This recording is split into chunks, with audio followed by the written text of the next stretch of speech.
Hello friends, a warm welcome to all of you on our YouTube channel tax tips. मैं आपका दोस्त CA Parveen Singhal एक बार फिर से हाजिर हूँ आप सबके सामने एक नए सेक्शन, एक नए प्रोविज़न के साथ। आज जो सेक्शन हम डिस्कस करेंगे वो है सेक्शन 285 डबल बी। ये सेक्शन फरवरी 2020 में जो बजट में प्रेजेंट हुआ था उसमें इंट्रोड्यूस किया गया था। इस सेक्शन के तहत अब इनकम टैक्स अथॉरिटीज़ को जो भी इंफॉर्मेशन वो आपके बारे में कलेक्ट करते हैं from different authorities, from property registrar, from banks, उसको वो सारी इन्फॉर्मेशन आपके जो ऑनलाइन अकाउंट होता है उसमें वो इन्फॉर्मेशन अपलोड करनी होती है। तो आज हम इसी सेक्शन के बारे में बात करेंगे और मैं आपसे रिक्वेस्ट करूंगा कि आप इस वीडियो को लास्ट तक देखिए क्योंकि ये वीडियो बहुत ही इंपॉर्टेंट होने वाली है।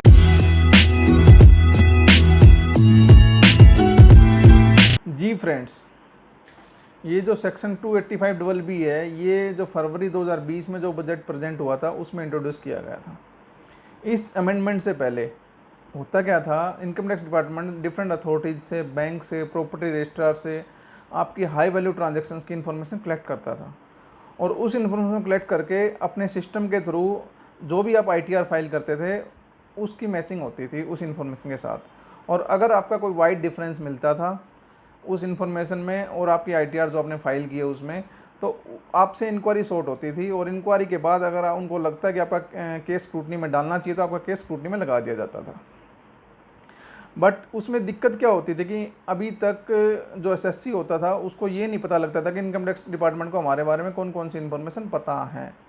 तो इस बजट में 2020 का जो बजट आया फरवरी का, उसमें ये सेक्शन इंट्रोड्यूस किया गया और उसमें ये बोला गया कि इनकम टैक्स डिपार्टमेंट के पास, इनकम टैक्स अथॉरिटी के पास जो भी आपके बारे में इन्फॉर्मेशन है जो उन्होंने डिफरेंट अथॉरिटी से कलेक्ट की है, वो उन्होंने आपका जो ऑनलाइन पोर्टल होता है, जो आपका इनकम टैक्स ऑनलाइन फाइलिंग का जो पोर्टल होता है उसमें वो इन्फॉर्मेशन उन्होंने अपलोड करनी है सो दैट एसएससी को इस इन्फॉर्मेशन के बारे में पता चल सके और उसके अकॉर्डिंग वो अपनी आईटीआर फाइल कर सके। जी फ्रेंड्स, अब हम बात करेंगे आप अपनी कौन कौन सी इन्फॉर्मेशन जो कि इनकम टैक्स डिपार्टमेंट के पास है अपने ऑनलाइन अकाउंट में जाके वेरीफाई कर सकते हैं, देख सकते हैं।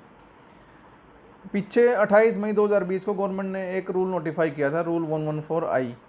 उस रूल में जो फॉर्म 26AS होता है आपका, एक्चुअली फॉर्म 26AS ही है जिसमें ये चीज़ें इंट्रोड्यूस की गई हैं। उसमें आपको वो फॉर्म 26AS आपको पहले से भी दिखाई देता था बट उसमें कुछ लिमिटेड इन्फॉर्मेशन ही आप पहले देख सकते थे, जैसे टीडीएस और टीसीएस की इन्फॉर्मेशन ही आप लोगों को दिखाई देती थी। बट अब उसमें कुछ चेंजेस कर दिए गए हैं। अब उसमें कुछ एडिशनल इन्फॉर्मेशन भी वहाँ अपलोड की जाएगी जो आप देख सकते हैं। वो एडिशनल इन्फॉर्मेशन क्या होगी? सबसे पहले तो टीडीएस टीसीएस आपको दिखाई देगा। उस टीडीएस टीसीएस में आप अपने बिजनेस का टीडीएस भी देख सकते हैं। कोई आपका प्रॉपर्टी पे टीडीएस कटा हुआ वो भी आपको वहाँ दिखाई देगा। कोई आपको रेंट इनकम आ रही है उसके ऊपर कोई टीडीएस कट रहा है वो भी आपको वहाँ दिखाई देगा। उसके अलावा कोई आपका मान लो टीसीएस है जो आपने गाड़ी वगैरह परचेज की हो उसके ऊपर आपका टीसीएस कलेक्ट हुआ हो उसके ऊपर वो भी आपको वहाँ दिखाई देगा। और इसके अलावा अगर आपने कोई फॉरेन ट्रैवलिंग की हो और उसके ऊपर टीसीएस आपसे को कलेक्ट हुआ हो वो भी आपको दिखाई। फ्रेंड्स, दूसरी इन्फॉर्मेशन जो आप वहाँ जाके देख सकते हैं वो है एसएफटी के बारे में। एसएफटी होती है statement of financial transaction. SFT के लेके हमने एक वीडियो भी बनाई है, उसका लिंक मैं आपको आई बटन में यहाँ पे डाल दूंगा सो दैट आप उस वीडियो को देख सकें। एसएफटी में क्या होता है कि जो डिफरेंट अथॉरिटीज़ हैं, लाइक बैंक्स हैं, लाइक प्रॉपर्टी रजिस्ट्रार है, ये आपकी जो हाई वैल्यू ट्रांजैक्शंस हैं ये इनके बारे में आपकी सारी रिपोर्टिंग इनकम डिपार्टमेंट को भेजता है। उस रिपोर्टिंग का अब सारी इन्फॉर्मेशन जो इनकम टैक्स डिपार्टमेंट को मिली है वो आप अपने फॉर्म 26AS में जाके देख सकते हैं कि आपको आपकी क्या क्या जो हाई वैल्यू ट्रांजैक्शन है उनकी क्या क्या इन्फॉर्मेशन इनकम डिपार्टमेंट को रिसीव हुई है।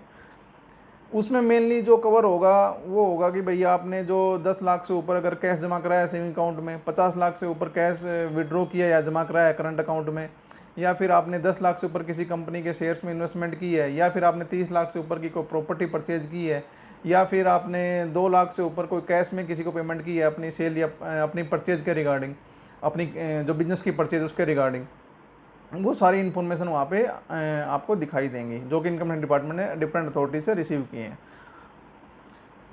तीसरी जो इन्फॉर्मेशन वहाँ आपको जो दिखाई देगी वो होगा जो कि आपकी प्रोसीडिंग कोई भी चल रही है, लाइक आपकी कोई स्क्रूटनी प्रोसीडिंग चल रही है, कोई और प्रोसीडिंग डिपार्टमेंट में आपकी चल रही है, तो वो अगर कंप्लीट हो चुकी है तो वो भी आपको दिखाई देगी, या फिर वो पेंडिंग स्टेज में या ऑनगोइंग स्टेज में है तो वो भी आपको वहाँ पे दिखाई देगी।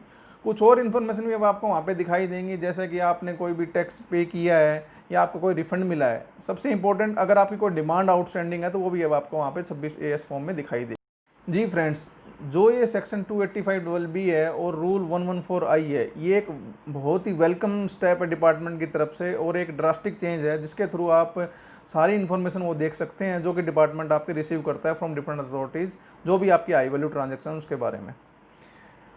मेरी तरफ से आप लोगों को यही टिप रहेगी कि भाई आप जो ये इन्फॉर्मेशन है, क्योंकि ये इन्फॉर्मेशन पहले से डिपार्टमेंट के पास है और आप लोगों को भी ये इन्फॉर्मेशन दिखाई देगी, तो आप इन इन्फॉर्मेशन को बिल्कुल भी अवॉइड ना करें और अपनी जब भी ITR आप फिल करें तो पहले आप अपने जो 26AS फॉर्म उसको गो थ्रू कर लें। गो थ्रू होने के बाद आप उसमें जितने भी इन्फॉर्मेशन वहाँ प्रेजेंट हो रही है उनको आप सबको अपनी ITR में कवर कराएं, सो दैट डिपार्टमेंट आपके अगेंस्ट में कोई भी एक्शन ना ले सके, कोई भी पिनल एक्शन ना ले सके। आशा करता हूँ फ्रेंड्स आपको ये जो सेक्शन 285BB के प्रोविजंस हैं और रूल 114I के जो भी प्रोविजंस हैं वो आपको क्लियर हुए होंगे। और एट लास्ट मैं आप सबसे यही कहूँगा कि अगर आपको हमारी वीडियोज़ अच्छी लगती हैं तो आप हमारे चैनल को सब्सक्राइब भी कर सकते हैं और आप इस वीडियो को अपने दोस्तों, अपने रिश्तेदारों के साथ शेयर भी कर सकते हैं, so that they can take the benefit of this video. Thank you very much.